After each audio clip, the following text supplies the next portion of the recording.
Hello, Quad Cities. This is Joey Donia alongside William Ingalls, and we've got some exciting news for Bears fans. They've been on pins and needles waiting to find out who their next head coach would be. It's going to be Ben Johnson, Nice. the offensive coordinator from the Detroit Lions. Yeah, this was the biggest move of the offseason. Obviously there are things you got to shore up the trenches, especially the offensive line. People were especially tired of seeing Caleb Williams get planted, game after game. But everything was going to start with the coach. And I think most people today think that they got the hot ticket, the best ticket available as far as a head coach is concerned. But it's a little bit of a mixed bag for you.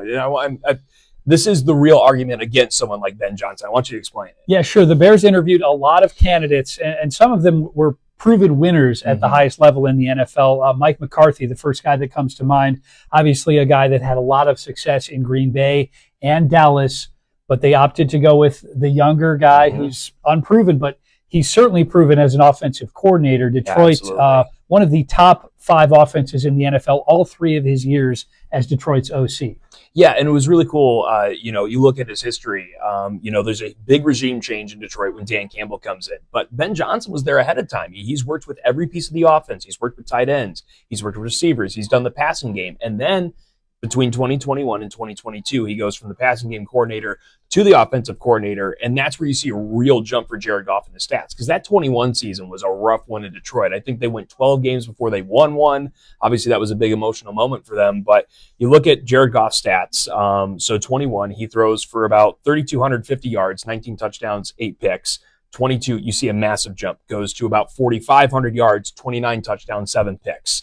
One thing I want to point out, Caleb Williams' stats this year, 3,500 yards, 20 touchdowns, 6 picks. Very similar to what we saw Jared Goff in 21. A lot of Bears fans are hoping they see that Ben Johnson bump to next year for Caleb Williams. Yeah, as rough as things were for the Bears this season, Caleb's numbers were impressive, and there was a lot of potential that was shown throughout the season. So obviously that's the big hope here, is that Johnson can come in and grow Caleb Williams into a Super Bowl caliber quarterback. We'll see if that's the case. Yeah, definitely. I think that's where maybe one other, a little bit of a worry for me is that Jared Goff is such a rhythm thrower. It's 3 steps and pull the trigger. That's not Caleb Williams. Where he thrives is where things break down out of those 3 steps. How are we going to see Ben Johnson cater an offense to him? We see all the creative things, the things that hit social media, the fake fumble play, all these fun, reverses and, the linemen catching touchdowns and stuff like that.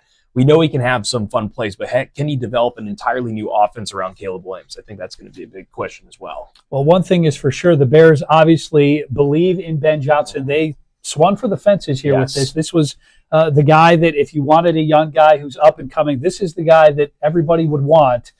We talked about Mike McCarthy, a proven talent. Obviously, he's won a lot of games, but the questions about a guy like that is he past his prime? He's obviously much older, and the Bears want to get a guy in place who can win for the duration of Caleb Williams' time with the team, and that's hopefully going to be a long time for the Bears. Yeah, and now the thing that you have to look at, and the big concern when you're talking about a young coach, is they don't have as many connections to throughout an entire staff. That's one thing why people are so concerned with Detroit going forward, is what they call the brain drain. You started to see it when Belichick's time in New England started to come to an end. You're going on your 3rd, 4th, 5th, person as your offensive and defensive coordinators. You just don't have that same foundation, the things that you've been preaching for so long. You have new guys trying to go up there, and you don't have all those connections when you're a young coach like Ben Johnson. But already a lot of people are reporting Dennis Allen, a very accomplished defensive coordinator, less accomplished head coach.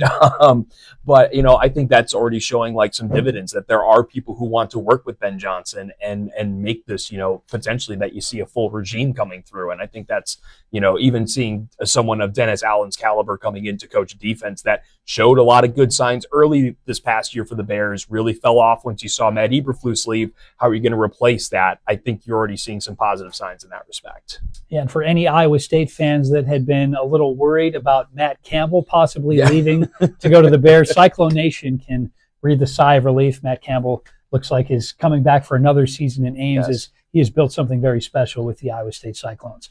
Will, thanks so much for all the insights. That's going to do it for now. Thanks for watching. We'll see you later tonight on the TV6 News.